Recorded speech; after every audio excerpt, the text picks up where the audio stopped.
नमस्कार, welcome to Yogini the night. आज आपको सुनाते हैं एक कहानी। एक बहुत ही विशाल साम्राज्य था, बहुत शक्तिशाली, सबसे शक्तिशाली और सबसे वैभवशाली। उस समृद्ध, सशक्त, विशाल और वैभवशाली साम्राज्य के 4 राजकुमार थे। चारों राजकुमार अभी अभी अपनी शिक्षा पूरी करके आश्रम से लौटे थे। कुछ समय तक राजभवन में आनंद से बिताने के बाद सबसे बड़ा राजकुमार, उम्र रही होगी लगभग 15-16 साल, अपने भवन से और अपने भवन के सुखों से बोर हो गया। तो भवन में बैठा बैठा बोर होने के बाद उसके मन में इच्छा उत्पन्न होती है कि मैं घूमता हूँ संसार। तो वो राजकुमार अपने माता पिता के पास जाता है और कहता है, माँ, पिताश्री, मुझे अब इस भवन में अच्छा नहीं लग रहा है, मैं बाहर जाना चाहता हूँ, मैं संसार घूमना चाहता हूँ। माता पिता बड़े चिंतित, अरे हमारे प्यारे बेटे को क्या हो गया, ये ऐसी बातें क्यों कर रहा है। अब वो राजकुमार था भी तो सर्वप्रिय, लेकिन राजकुमार के बहुत निवेदन करने पर सम्राट मान गए और उन्होंने राजकुमार के साथ उसके भाइयों को, कुछ मित्रों को और कुछ रक्षकों को भेज दिया। राजकुमार बड़ा प्रसन्न, वो तो निकल गया घूमने, अपना राज्य घूमा, अपना साम्राज्य घूमा, अन्य राज्य घूमे, नदियाँ देखी, पहाड़ देखे, समुद्र देखा, बर्फीले पहाड़ देखे, मैदान देखे और जो कुछ वो देख सकता था, वन देखे, वनों के वन्य पशु देखे, जो वो देख सकता था उसने सब कुछ देखा। उसने नए लोग देखे, अलग लोग देखे, अलग संस्कृतियाँ देखी, अलग अलग मान्यताएं देखी। वह तीर्थों में गया, वह विद्वानों से मिला, ऋषियों से मिला, मुनियों से मिला, अपने अपने क्षेत्रों में पंडित हुए, अपने अपने क्षेत्रों में श्रेष्ठ लोगों से मिला। अनेक वर्षों तक उसने यात्राएं की, पूर्व से पश्चिम, उत्तर से दक्षिण, चारों दिशाएं उसने कई बार घूम ली और फिर घूमकर सब कुछ देख करके फिर से अपने राजभवन लौट आया। लेकिन ये क्या, राजकुमार तो कुछ बदला बदला सा लगता है। पहले यह राजकुमार बहुत हंसता था, खिलखिलाता था, सबसे आनंदपूर्ण व्यवहार करता था, कर्मों में रुचि रखता था।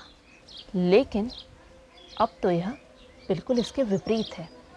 ना अधिक बोलता है, ना हंसता है, ना कर्मों में रुचि रखता है, ना दुखी होता है, ना किसी बात का बुरा मानता है, बस एकांत में बैठा रहता है, नदियों के किनारे, जंगल में, चुपचाप, अकेले।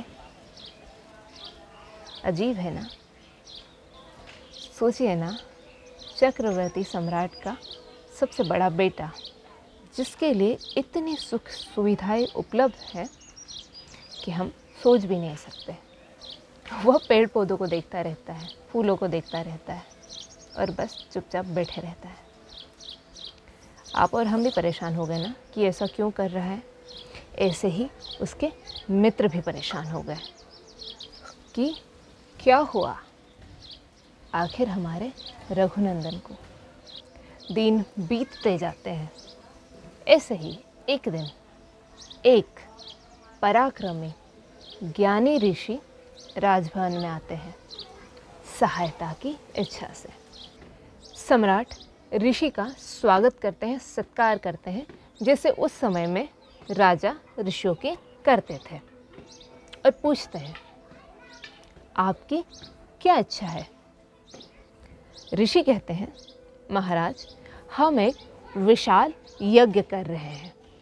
अब यज्ञ से मतलब आप वह आहुति देने वाला यज्ञ मत समझिएगा। यज्ञ से हमारा यहाँ मतलब है कि ऐसा कर्म करना जिसकी इस समाज को, इस संसार को बहुत आवश्यकता है। करने योग्य कर्म में अपना सर्वस्व समर्पित कर देना ही यज्ञ है। तो ये ऋषि ऐसा यज्ञ कर रहे थे। तो ऋषि कहते हैं, महाराज हम एक विशाल यज्ञ कर रहे हैं, तो कुछ दुष्ट प्रवृत्ति के राक्षसी वृत्ति के लोग हमारे उस यज्ञ में बाधा उत्पन्न कर रहे हैं। इसलिए यज्ञ की रक्षा के लिए मैं आपके पुत्र, सबसे बड़े पुत्र को लेने आया हूँ। हालांकि अपने यज्ञ की रक्षा मैं स्वयं कर सकता हूँ, लेकिन मेरा ध्यान यज्ञ पर है, इसलिए मुझे आपके पुत्र की आवश्यकता है। तो उसे आप मेरे साथ यज्ञ की रक्षा के लिए भेज दीजिए। पहले तो सम्राट मना करते हैं, मानते नहीं हैं, क्योंकि सबसे बड़ा पुत्र सबसे प्यारा पुत्र भी है। लेकिन अपने कुलगुरु के कहने पर, थोड़ा सोच विचार करने पर सम्राट मान जाते हैं अपने पुत्र को उस ऋषि के साथ भेजने के लिए। अब हमारे उस शांत और मौन हो चुके राजकुमार को बुलावा भेजा जाता है। पिता का हुक्म है, तो राजकुमार को तो उपस्थित होना ही था। राजकुमार उपस्थित हो जाता है। हमारा ये राजकुमार शांत तो है ही है, उसके साथ काफ़ी विनम्र स्वभाव का भी है। राजकुमार सभा में उपस्थित तो हो जाता है, अपने पिता का, कुलगुरु का और जो ऋषि आए थे उनका विनम्र भाव से अभिनंदन भी करता है, लेकिन फिर शांत होकर चुपचाप बैठ जाता है। सम्राट राजकुमार को एक स्थान पर इस प्रकार चुपचाप बैठे देख थोड़े दुखी हो जाते हैं, चिंतित हो जाते हैं कि क्या हो गया इसे। लेकिन कुलगुरु और वो ऋषि दोनों एक दूसरे को देखकर मुस्कुरा देते हैं। अब यह गुरु और ऋषि क्यों मुस्कुराते हैं, राजकुमार उदास क्यों है और ये सब लोग क्यों हैं, यह सब जानने के लिए आपको अगली कड़ी देखनी पड़ेगी। तब तक के लिए बने रहिए और विचार करिए। अगर आप ढूंढ सकते हैं कि यह व्यक्ति कौन है तो कमेंट करिए। शुभकामनाएं।